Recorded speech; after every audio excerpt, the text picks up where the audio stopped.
Hello everybody. Welcome to another MinMax vlog featuring myself, Min. Today, we're going to try something a little bit new. I know that a lot of people, we've received a lot of feedback about our blogs, our video log type content pieces, and the majority of the feedback has been it's been difficult to kind of consume video versus audio and so on. So what I wanted to try to do today for the first time is we're going to isolate the audio portion of this and send it out in podcast form. Hopefully down below the main video blog you should find a link to our podcast link, and that should be able to kind of record it or rather you'd be able to listen to it via any podcast app you have. So hopefully that kind of eases some of the pains in consuming this sort of content. Another thing is, because of that, I'm going to be doing more explaining in general, because I know that a lot of people will be listening in podcast form. So I'd like to kind of usually I try to use this form of medium, this medium, to kind of be more visual about how I explain things.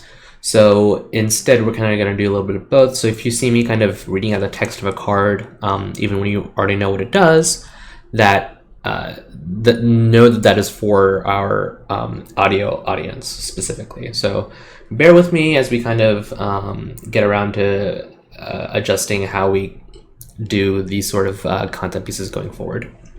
Now, the primary reason why I wanted to do a vlog in the first place, even with the kind of the okay feedback we've gotten from it, some negative, some positive, is that I think kind of speaking off into the void is one of my personal best ways to explain some of my ideas and some of my thought processes. And I think it's very organic and very fun to do, to kind of talk about magic in general, and that's what I'd like to try to accomplish today, because we have kind of a lot to talk about.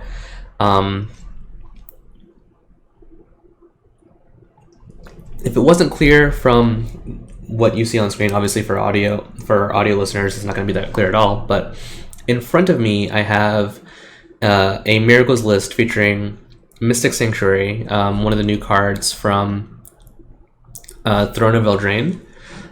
For those that do not know, Mystic Sanctuary is a common land. It does have the island subtype, which is important, maybe the most important part of the card. It taps for blue mana. It enters the battlefield tapped unless you control 3 or more other islands. So this will have to be your 4th land if you have 3 other islands in play in order to get the rest of its ability, or to come in untapped. When Mystic Sanctuary enters the battlefield untapped, you may put target instant or sorcery card from the graveyard on top of your library. So essentially it buys back instant sorcery and puts it on top of your library, just like the callback to this card, which is Mystical Tutor, which is an instant form of kind of the same thing, except instead of searching your graveyard, it searches your library. Easy enough to understand. This card on its own, I believe, revitalizes an aspect of Miracles that I think has been lost since the Sense of the Dividing Top ban. And I'll kind of go into some of the history behind that as well.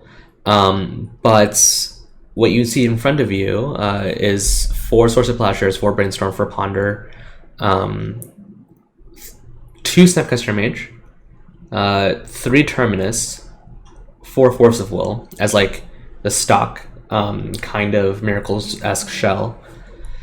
But beyond that, we have some interesting cards that have kind of fallen in and out of favor over the course of the top ban. But now I believe this is kind of where you want to be as far as building out a Miracles list. 4 copies of Portent, which brings us up to a 12 cantrip suite. 2 copies of Spell Pierce, which again are kind of flexible. 3 counterbalances, and I find myself wanting the 4th before I find myself cutting down to 2, which again we'll get into here in a second. 2 Snapcaster Mages instead of the traditional 3.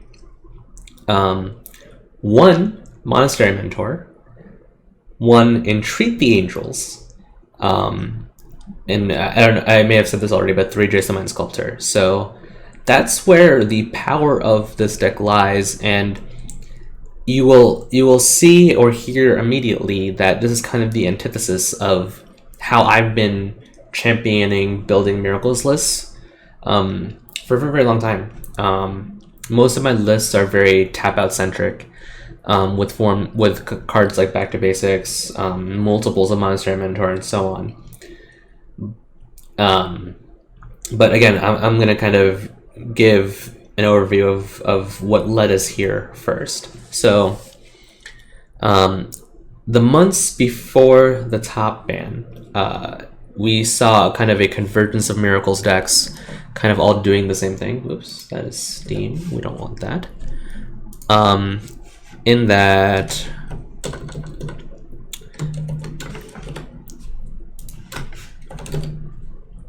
Eternal Extravaganza 6, which is one of the last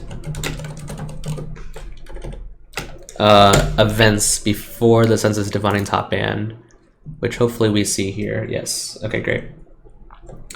That might be a little too... Let's adjust the screen here for a second so I can zoom in a little bit more. Perfect. Okay, so Eternal Extravaganza occurred on March 18, 2017, and top was banned in April? Oops.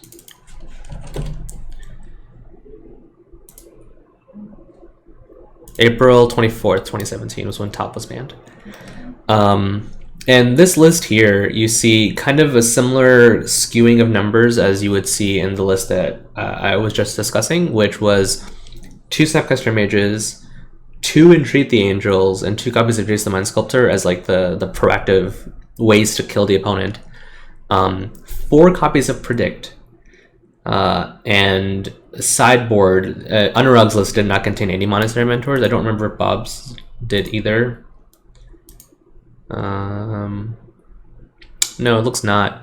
Some other lists kind of popularized by a few other individuals had like post-board 3 Monastery Mentors, so you became like this very threat-dense deck as post-sideboard.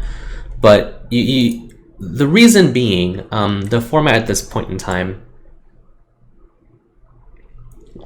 was a lot of check pile, so this 4-color control deck you see down below. So with like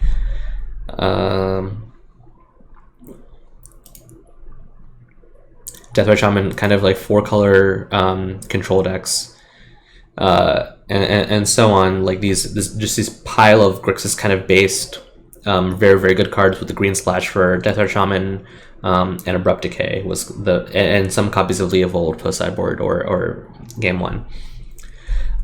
So these decks dirtled very hard and played this very like 2-for-1 centric engine, usually off the back of Hymn to Turok. I don't think either of these lists contain that card. Him kind of fell out of favor as time went on, but the big reason being these Miracles decks are very, very control centric, and they try to go over the top of the metagame by playing and enabling multiple copies of Predict and multiple copies of Entreat the Angels, just to be like the end all. I'm going to set up a board state where I entreat and I have backup for it, so you can't do anything against me. That was a primary game plan back then. So top got bans. That playstyle fell vastly out of favor, and we went through several iterations.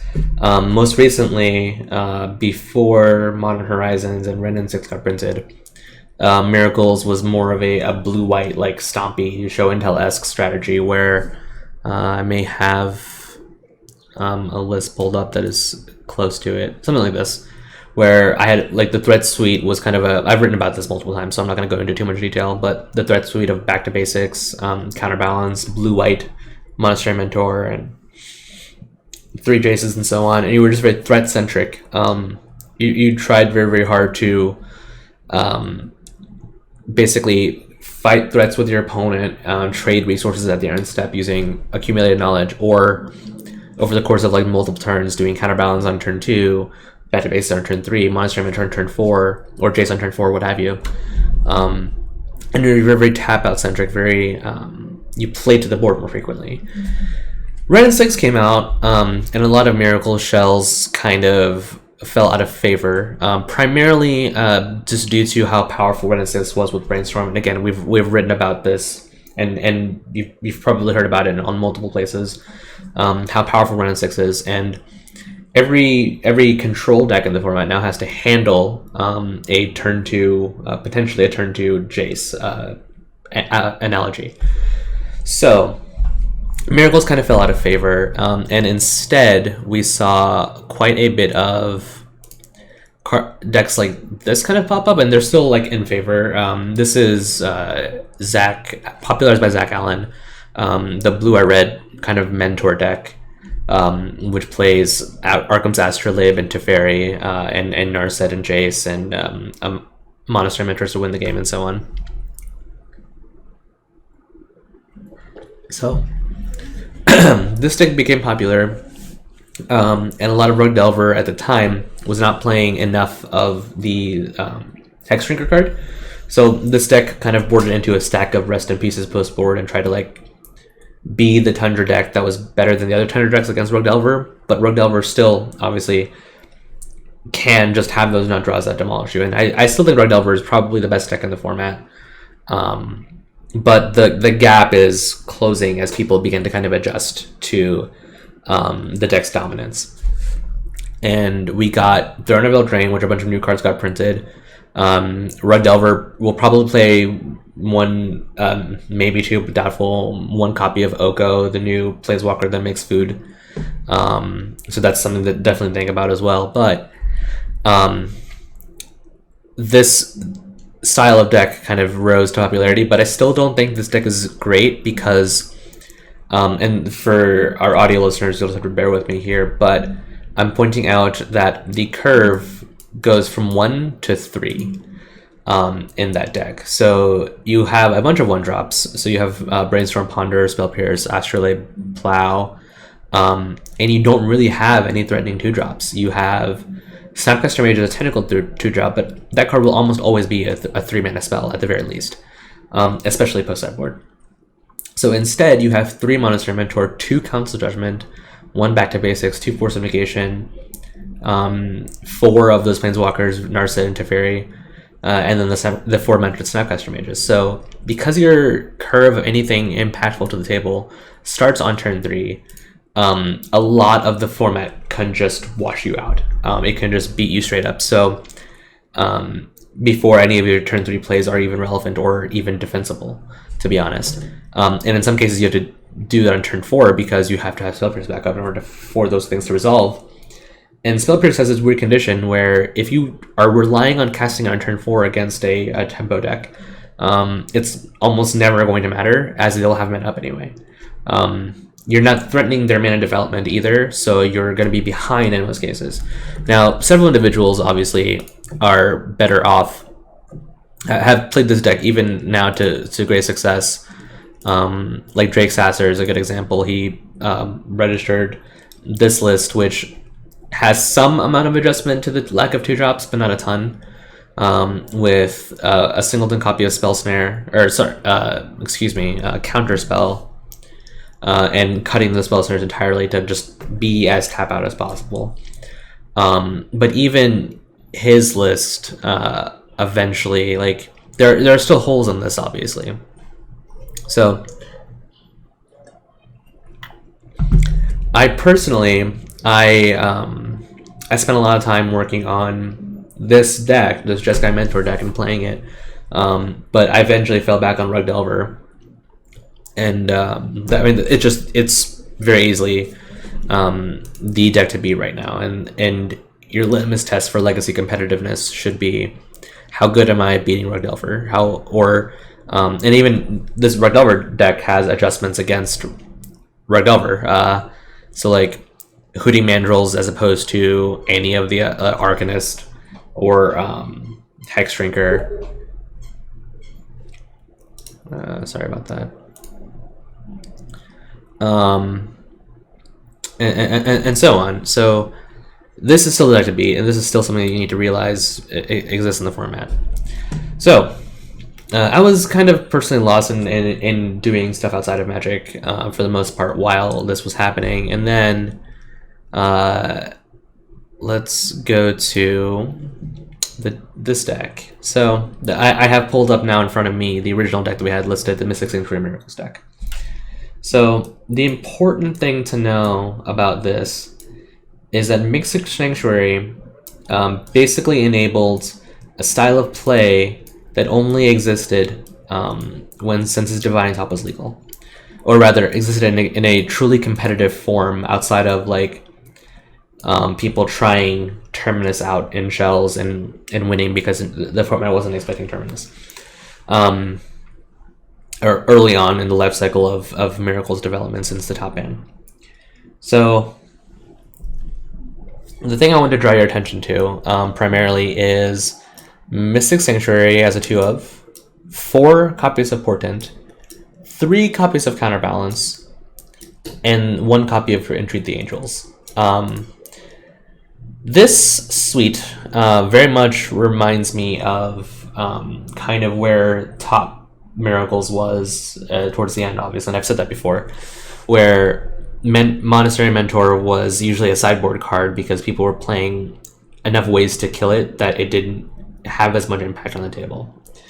Now, that may or may not be the case here, but the format overall right now is kind of hateful toward Monastery Mentor anyway, in that you're playing a lot of incidental ways to dealing with the tokens, while also going over the top of the card advantage the decks that play Monastery Mentor have. So Mentor will die fairly frequently, but obviously it's still powerful. I've gone on record with also saying that I dislike Portent, and I dislike Entreat the Angels on numerous occasions because Portent doesn't let you find lands on the turn you need them, so it actively inhibits your mana development. And Entreat the Angels, I think, is just it is a very clunky card that requires double white, and you can't always set it up to be a clean and powerful answer in a lot of spaces. Like, Entreat the Angels can be beaten, and it plays into almost anything because you're almost always going to be doing it on your own turn.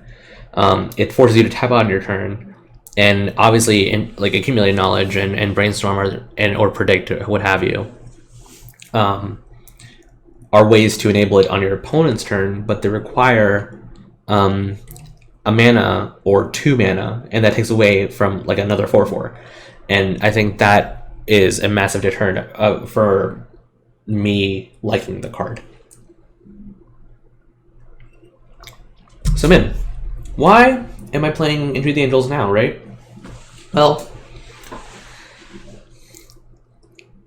Mystic Sanctuary changed a lot. And trying to figure out how to phrase this correctly. The reason Miracles was losing to like this Rug Delver card advantage kind of pile is because you had to you found a Terminus when you did, if you fought over it and lost, you would spend too much time looking for another Terminus, and you would be dealt enough damage, or you would just lose Lightning Bolt and so on.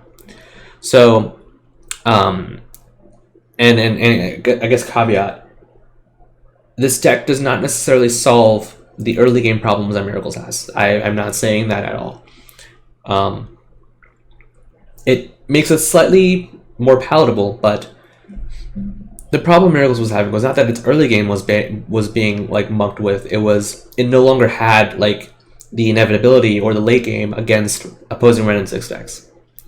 Primarily Rug Delver, because Ren and 6 Emblem you can never beat as a Miracles deck unless you were able to like set a counterbalance with a 1 consistently, and that is obviously like never.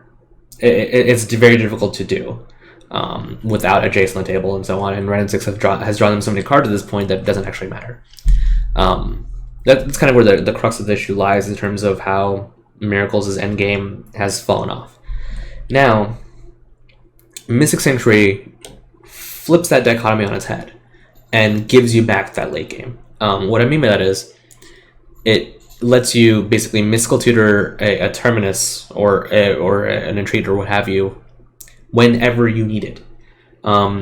top Miracles was extremely powerful because it could find what it needed when it needed it.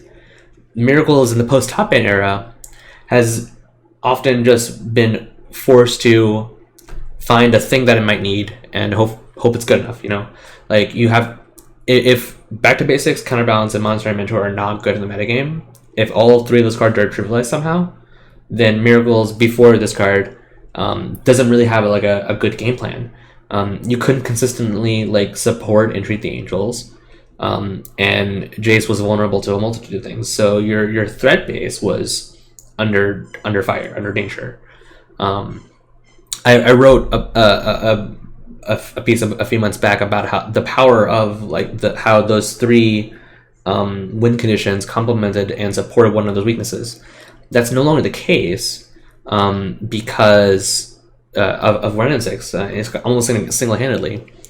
Ren and 6, obviously, Counterbalance is still good against it, but both Monster and Mentor and Back to Basics have challenges against Ren and 6 because Ren and 6 lets you rebuy lands to play against Back to Basics. Like, usually Back to Basics was going to be lights out because Delver could no longer cantrip to find lands to cast their spells.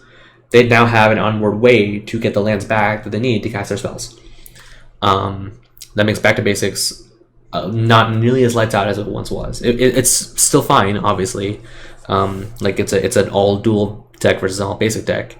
Back to Basics is still great there, but even a slight chink in the armor against Miracles and its trifecta of threats in that instance is a massive issue for a deck like Delver, or from a deck like Delver, because you can punch a hole through where through where you see a vulnerability, and you can kind of consistently play around the threat that you care about, because you have ways to play around everything. Mentor being 3 mana against our opposing Renix 6s that can knock down tokens on their turn required you to have like an instant in your hand at all times, and that's just not feasible. So that's why. And kind of boiling down to this deck list specifically, you have a Miracles deck that had inevitability again. What I mean by that is, where once you found an early terminus, and if you lost the battle over it, you died in like 2 turns. Now you find a terminus, you can set up for it. Obviously, Sanctuary requires time. It requires you to mate to turn 4 before you buy it back, but now you can buy it back. Delver decks are still playing Force of Negation, obviously, so that's something you have to be worried about.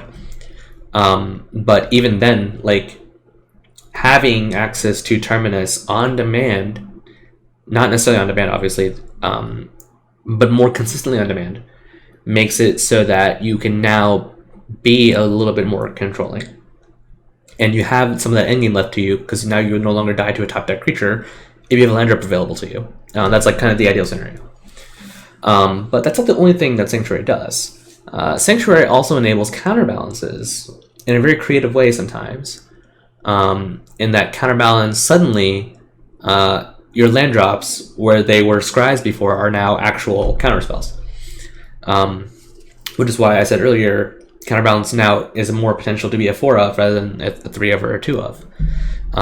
Because you can float, quote unquote float, one of your mana, 1 mana, or 2 mana spells whenever you need them. So buying back a Sanctuary is very powerful in that instance as well. In that regard, if we take a look at the card advantage engine of choice here, we also have Accumulated Knowledge in this deck list.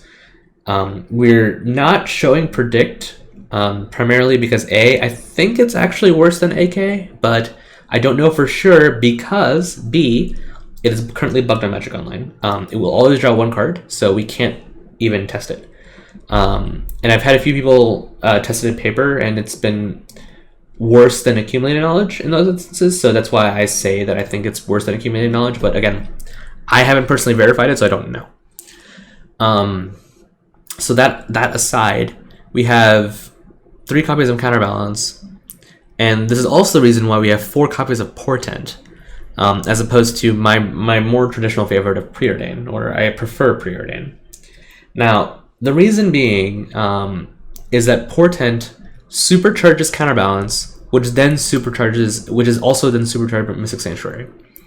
which also works really well with Terminus, because now you can portent, create a trigger, and use a fetch to float a Terminus in response to the trigger from portent.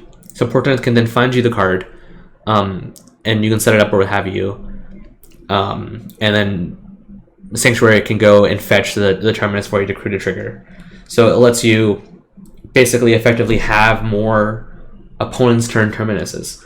And that, I think, is one of the biggest deals, because freedom to do what you want on your turn, in most cases it's usually to cantrip, is something that is extremely important in Miracles. And in most cases, you had to force interaction on your turn by playing out like a naked counterbalance or so on. But now, because of Portent, you can start fights over removal like Terminus more frequently on your opponent's turn, while also having the ability to create counterspells on a whim.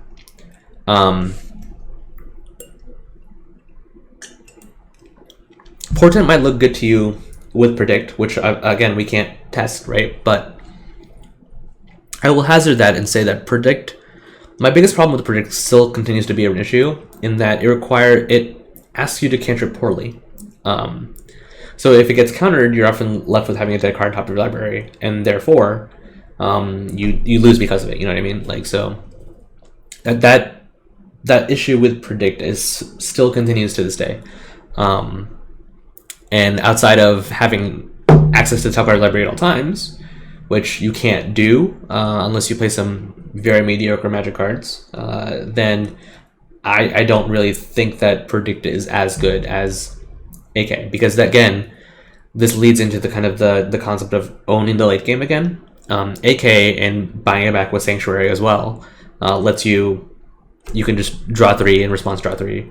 In the AK mirror match, you can if you cast the first one, you can play a fetch, your opponent can AK, you can fetch, put your AK on top of your library, they draw 1, and then you draw 2 later on, you know what I mean? So there are a lot of interesting scenarios that Sanctuary creates alongside AK.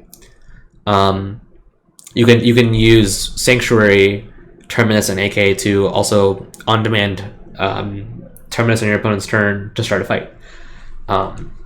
And I've said on your opponent's turn a few times now, and that is, again, the main crux of this whole thing. What Sanctuary allows us to do, which we haven't been able to truly do since the top ban, is play Drago, play a control-y Miracle stack. And I've written a piece about how Miracles shouldn't be built that way anymore. And now you see me playing with a deck list in front of you that is that exact style, and that's because things have changed. And Sanctuary is the sole card to enable it. A land drop that operates as a mystical tutor is very, very, very powerful. And like these cards all work very intricately together to create this very powerful piece. And the caveat is, when you hear something working well together to create a thing, you think of an invention of some sort, and I've said, I've gone on record to say I don't like to play a contraption. I don't think this is a contraption though, because a lot of these cards work really well with a single piece together. Like Portent works well with Counterbalance, Portent works well with Terminus, and when you play Miracles, you're signing up for playing a deck that has sometimes uncastables in your hand. Terminus and Retreat. Your brainstorms are pulling heavy duty here, and I think that's always going to be the case. But outside of that, I don't think this is a contraption necessarily, because we're not playing cards to make Counterbalance actually have text on it necessarily. We were playing cantrips, but Jace's, like, the end game in so many subsets of the matchups are Jace the Mind Sculptor. And I think that's always going to be Miracles' best chance at winning a game, untapping with Jace the Mind Sculptor. And so if you can facilitate a game around that state where you can curve out, quote unquote, with portents and counterbalances and so on, if you can create a board state that lets you untap with Jace the Mind Sculptor, you are significantly more favored to win the game than I think any other deck in Legacy, if they were to untap with Jace the Mind Sculptor. So, in that regard, we're able to play more end-step Magic with this deck, which sounds great, right? I guess one last thing, the Entreat the Angels in the deck. It's here because you can now fire it off very frequently. Sometimes you'll like draw an Entreat and raw dog it for 1 or 2 Angels, and a lot of decks in the format have trouble with a 4/4. Sometimes more than you'd expect. However, the key is it also enables Mystic Sanctuary. Again, you can fire it off for 2 after drawing it naturally on turn 4, and then whenever you need to buy it back later on to win the game, you can do so. Your opponent will probably lose to an Entreat for 2, 3, 4, like repeatedly, and I think that's powerful. I considered Entreat completely unplayable before this card got printed because you had to set it up, and it was often like your Hail Mary shot to win the game. No, it's not. Unless, like, again, if more people play like multiple copies of Force Invocation, which I don't think is going to be the case, Entreat is powerful, and you still have a Monster Mentor main deck to kind of choose. Like, you want to establish control with Jace. That is your number one objective in most cases. You would find Jace, find a counterbalance, find a mentor, and then eventually, or find a Jace, find a counterbalance or an AK, and start chaining off while controlling the game. And then you'll find a mentor or Entreat. You can choose which one you want. In a lot of spots, you can change your fetch sequencing as well to kind of rebuy cantrips to protect a mentor from a bolt and so on. So those are all great things. There's some negatives though, of course. Negatives include the mana base gets a lot weaker because you are playing 2 cards that don't really have text until later on in the game. They're tapped lands otherwise. So you'll get some substance of hands that contain a Sanctuary turn 1 or turn 2. You should probably mulligan them because they're like half a land, half a spell. Or try to shuffle them away and try your best to buy them back later when they do have the tutor effect on them. You also can't really play more than 2 colors, I don't think. Again, this is a hypothesis. It's not a I'm not spouting truth at you. I'm thinking out loud. I don't believe you can play more than 2 colors because Sanctuary taking up land slots does add strain to your mana base. And it also causes like weird sequencing. You have to get like a volcanic island, or if you're playing a mountain, like a mountain early on, because that's your mana base. And a lot of decks are playing Wasteland, obviously, still. Sanctuary, thankfully, is more of a Lotus Petal, because you're not going to... You want it early on, or you only want to get it when you can get something back with it. Otherwise, if it gets Wastelanded, it's not the end of the world, or it shouldn't be. You should not enjoy... You should try to avoid game states in that it being a land drop is going to matter to your life or death. Like, that... Or if that does become the case, fetch Tundras early and kind of force them to Wasteland earlier on.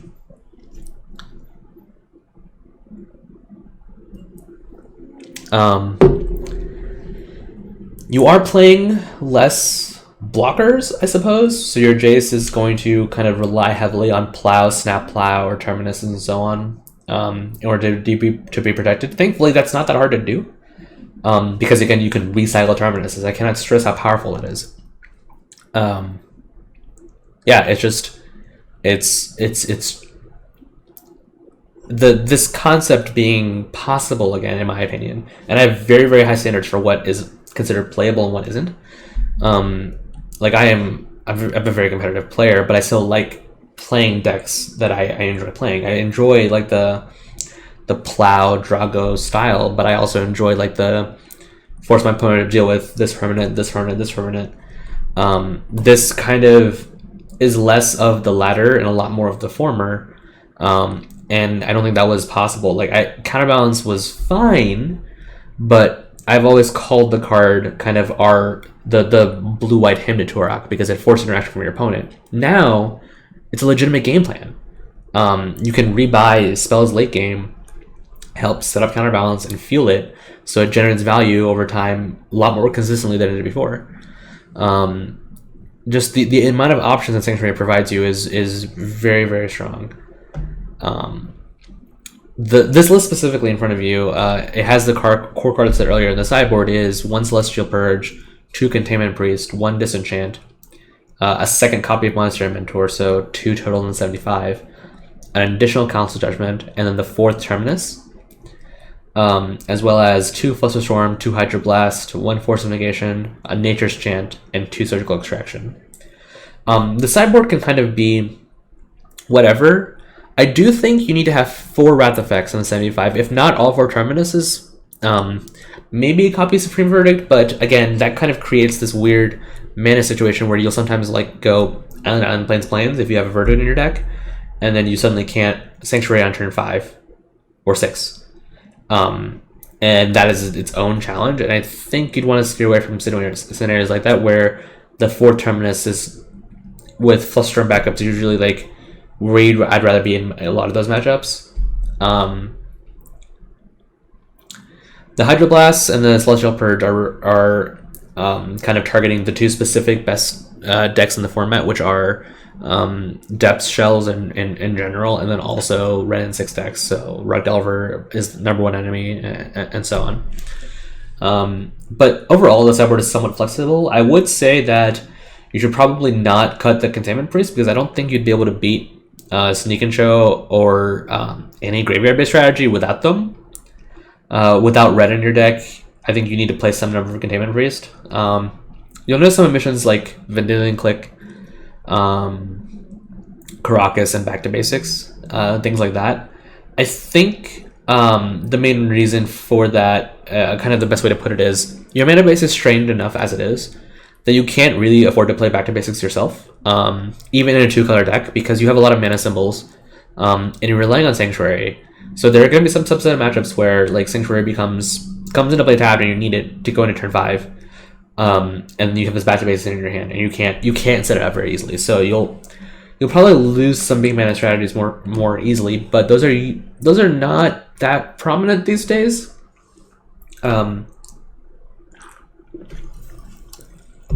Due to Red and 6 and Wasteland being everywhere. So overall, I would steer away from kind of straining your mana base any further. You can probably still play those cards, or if you were to play the Red Splash, you could probably play like From the Ashes or things like that. But overall, I really, really, really like where this list starts.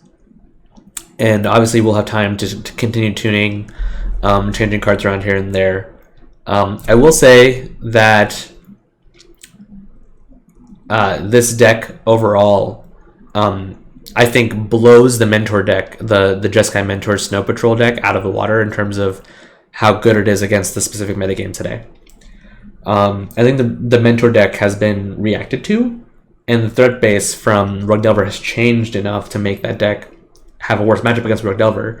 And if you have a bad Rug Delver matchup, you probably should not be playing a deck like a deck full of 3-drops, basically. Like, you're going to lose that matchup more often than not. And like, I think I guess that gives us time to talk about the Rug Delver matchup specifically and how this deck addresses it.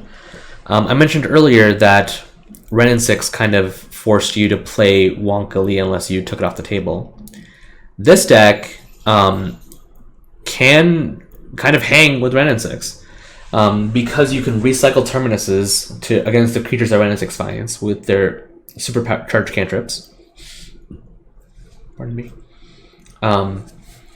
You can remove Ren and 6, you can attack it, or you can also invalidate it. What do I mean by invalidate? Well, you can set up Counterbalance consistently now with while trading with their creatures, so that eventually when Ren 6 ultimates and they buy back their 1s, you can set up Counterbalance with 1 on top. That is way easier to do now than it was without Sanctuary in the deck. Like, drastically easier. And then Rug Delver can't really beat flying 4/4s over and over again.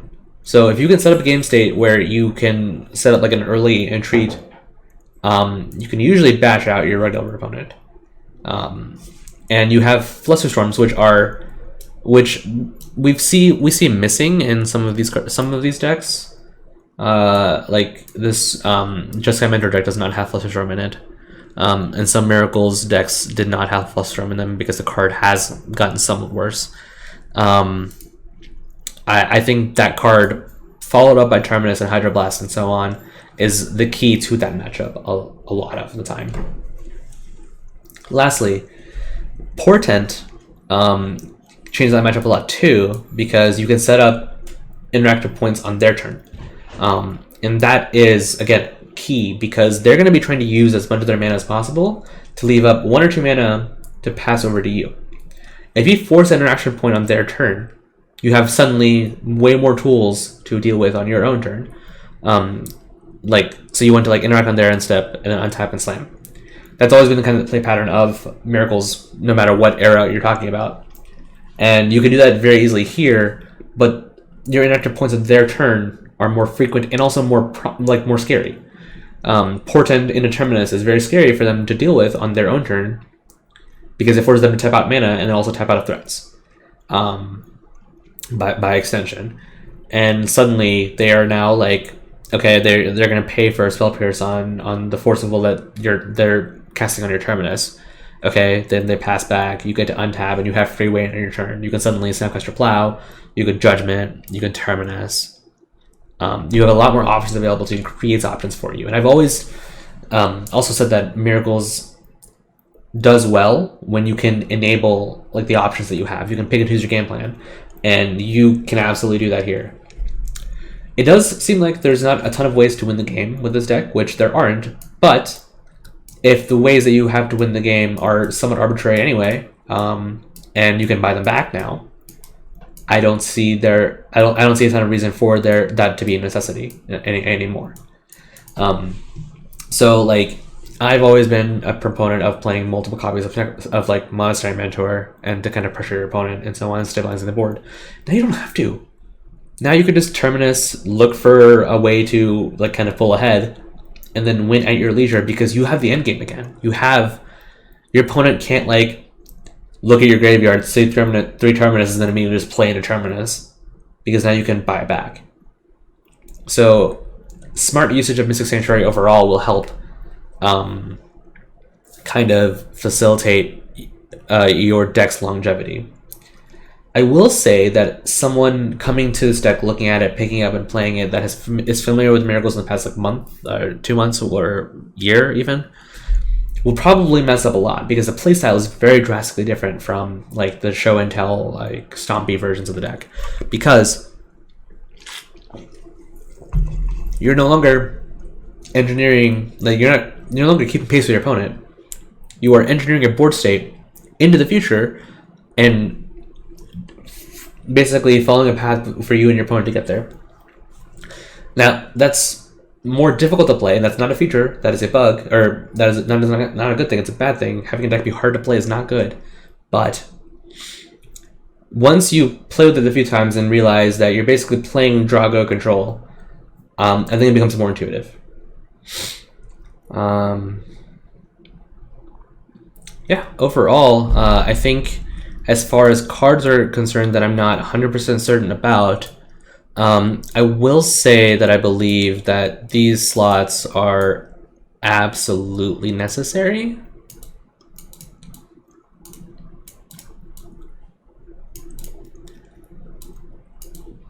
There's quite a bit.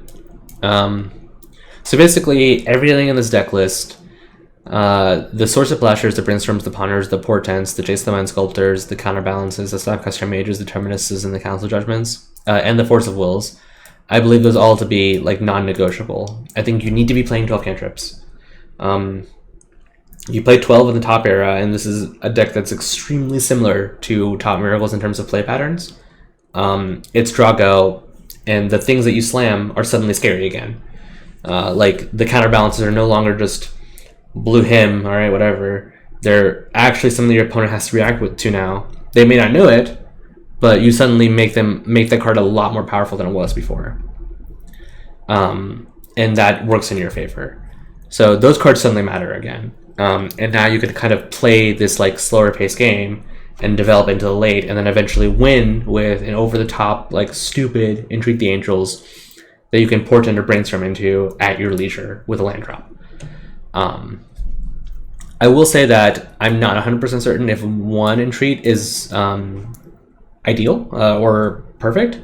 One has felt great so far, but two possibly might be okay. But again, because this deck has Mystic Sanctuary in it, your white mana symbol is actively a hindrance a lot of the time.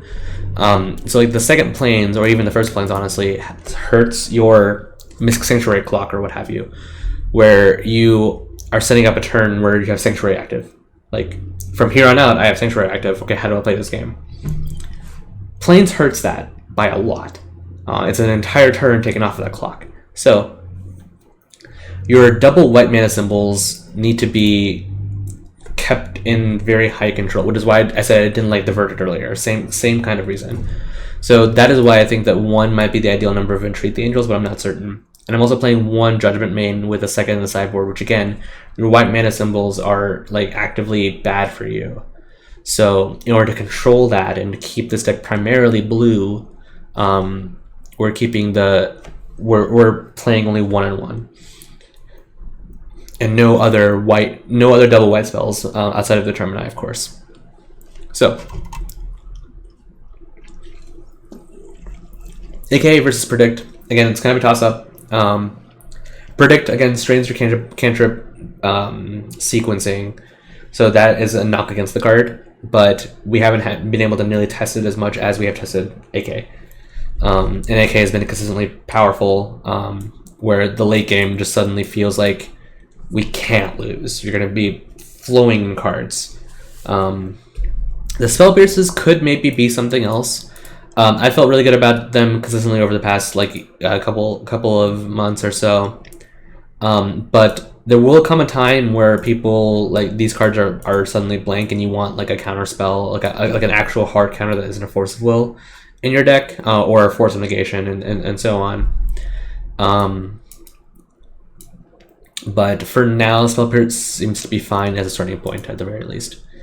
Cards that we're not playing include Teferi, Supreme Verdict, which I've already covered as to why. I'll get to Teferi in a second. Narset. Again, I'm going to tackle those two in just a minute. Spell Snare. More Snapcaster Mages. I think that might be it. If there's others, obviously, feel free to bring them up in either the comments or tweet at me, what have you. But kind of tackling them, Narset. The card Narset is fine, and the Mentor decks are playing her, obviously, to kind of have a better chance against opposing like control decks for the most part, and also shutting off cantrips. But Miracles uses Narset very differently than this deck does. And what I mean by that is the fact that Narset is 3 mana is a huge challenge to handle, and I don't really like Narset that much anymore. Ever since Delver, again, like it was Blue Red at first, but Delver became like the top of the metagame. I've not been that interested in Narset because it dies incidentally. It gets hit by any point of the interaction, and at any point of their interaction. And this is the worst part of the card, and also maybe to those listening and watching, seems like the silliest. It dies to a Ren 6 tick down. Now that's really, really important, because once you've drawn cards off of it, you are relying it to lock your opponent out of the game. But this Ren 6 on the table, it will eventually clear your Narset, and a lot of the advantage you garner from it, it will draw one card maybe if it resolves. It just dies to too many things. So I'm of the opinion that Ren N6 and being at the top of the format means the Narset is not so good. It's obviously still fine. It's good in control mirrors, but I am not interested in playing the card in Miracles at this time. Teferi, I have slightly more interest in it, because it does let you kind of play a bit more safely against counter magic. However, it's still 3 mana. It's clunky. And we don't really play that many permanents to bounce profitably, unlike the Mentor deck, because the Mentor deck was able to play like Astrolabe and then bounce it back to draw 2 cards. Like that's pretty cool. But Miracles does not play that many like active permanents. Snapcaster Mage is basically it, and even then, Snapcaster is probably going to die before you can ever bounce it back with Teferi. Now the stack effect is nice to be able to like push through your counter magic, with Terminuses and Entreats, but you don't necessarily need them if you have Sanctuary in your deck. I think that those 2 Planeswalkers are good, and other potential decks. So like in perhaps 4-color Snow, with white, for Teferi, or just 4-color Snow regular for Narset, because they can also defend them very well, with playing more like spot removal, playing more to the table. But we cannot. We rely on Wrath effects, and you trying to like burn a Terminus to protect an Narset that eventually just dies to a Ren 6 anyway. Like that type of play pattern dichotomy I'm not interested in the slightest. So that's why we're not playing those 2 cards. Spell Snare. The reason I'm not playing Spell Snare is because while the card at face value seems to think, oh, it's good against 2-drops. The entire format's a lot of 2-drops now. It's going to be great. If you're on the draw, Spell Snare is almost always going to get dazed before it can do anything relevant. Or like you'll lose Chalice of the Void. There's like a multitude of reasons why I dislike Spell Snare. It's at face value a great card. It's powerful. It does the thing that you want it to do. It stops the scary 2s in Legacy. But I think the window of the card, if it gets missed, you're just going to be so far behind that the trading up for mana is never going to matter. So like if you're on the draw, your opponent goes turn 1 Delver, or turn 1 cantrip, what have you, and they go turn 2 Ren 6, and you have a Spell Snare ready for it. You play your Spell Snare, it gets dazed.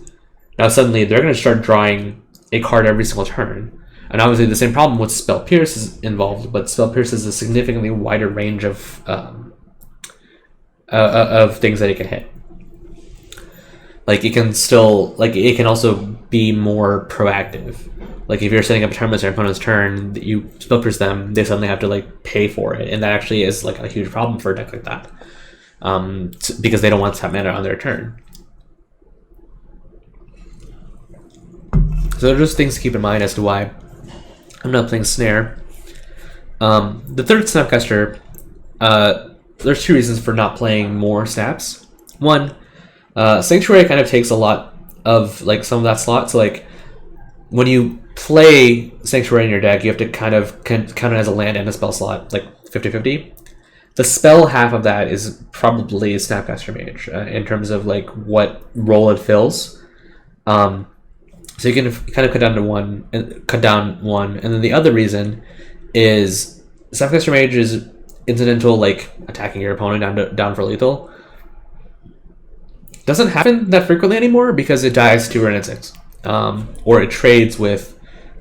There's more creatures in Legacy right now too, so like there's more things on the table, and Snapcaster Mage's ability to like remove the thing on the table and attack you, remove the thing on the table to attack you, is not as good as it once was. So for that reason, you don't necessarily need a pile of Snapcaster Mages in order to like be that full-on control deck as that you need to be. One last thing, and then I will stop ranting at you all. The mana base. We are playing 9 fetches. We're playing 4 Flooded Strands and 4 Scalding Tarns, which these actually should not be Scalding Tarns. These should definitely be a mix of blue fetches. I'll play some deltas and whatnot. Because I don't know if I have Misties on here. I might. Yeah, I do. Great.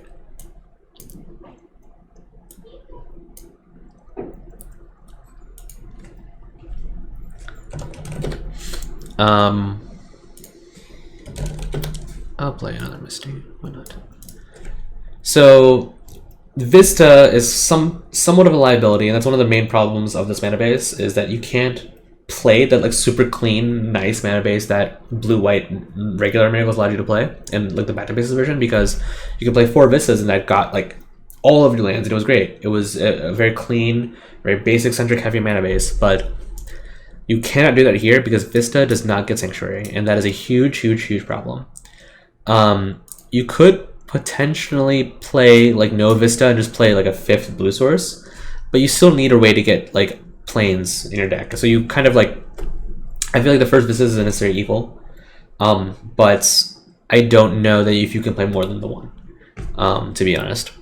And then I guess one last thing.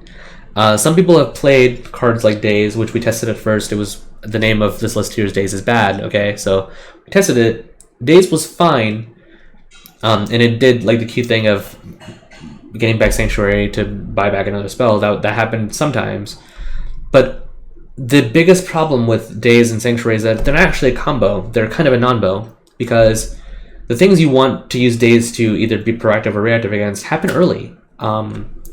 So like they'll happen like turn 2, turn 3, which takes away from your Sanctuary clock. So you might see, well, you can just, when Daze is dead, you can just buy back a Sanctuary with it, easy. Well, that A, costs your land drop that turn, which, I mean, that next turn, so you don't get it immediately, and B, you still have a Daze rod in your hand until that point. So you suddenly have a thing to do with a dead card, but then you were still playing the dead card to begin with. That's the main problem with Daze. People have been playing things like trade routes and deprive. Deprive is kind of cool because it can be, you can loop it. You can create like this like infinite loop with deprive and sanctuary, which is kind of neat. But I want to stress this: you should not play cards that are objectively not good in your deck or in Legacy or whatever format as a whole, in order to make other cards better. There's Stefano. If you listen to this, I'm sorry in advance, but I'm gonna bash on gosh, what is the card called?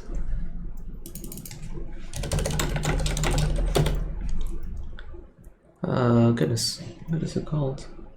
Soothsaying. I'm gonna bash Soothsaying for a second. I forgot the name of it. Because those cards are objectively not good, and the way to evaluate them as not good is that they require something else to be on the table in order to actually have text on them. Now you might be saying, oh, counterbalance is that card. It doesn't do anything unless you set it up. Yes and no. And again, I agree that in the past that was the case, and counterbalance is mostly used again as a blue hand, but Sanctuary again and Portent as well, they changed that kind of be a ton. And I'm just repeating myself at this point, but that's the main reason why. Trade routes, not really a card until the late game in terms of looping Sanctuary, so not really worth it in my opinion. And same kind of issue with Deprive, only really good in the late game, and you should already have like your late game setup on lock. So that's basically the deck. We've been having excellent results so far with it, and I don't see any reason for that to change. Overall, it's definitely different from the past few Miracles lists that I've personally like endorsed as like, here, this is a good deck, let's play it. So it requires a bit of a learning curve or a kind of a change understanding of how certain matchups work, because before unlike before, you're no longer playing to the board as frequently. But that's okay because you are developing a much stronger game plan in the current metagame, and I think that's really, really important. And as metagame shifts change, like I think this list is probably weaker against like things like lands and death and taxes, but those aren't primary decks right now in the format. You have to kind of react to what your metagame is, your control deck. So to that end, obviously things here are subject to change in case we get new cards. If Oko takes over the format, what have you, we'll react to it. But I think this is the latest adaptation of Miracles, and this is the direction in which I believe you should be building a deck going forward. Thank you all so much for listening, watching. Hopefully the podcast turned out okay and audio is fine and dandy. Stay tuned. I will be probably going through a league or a legacy challenge even with this list on video form for you all. And hopefully in the not too distant future. Otherwise, best of luck in your legacy endeavors. Thank you. Take care.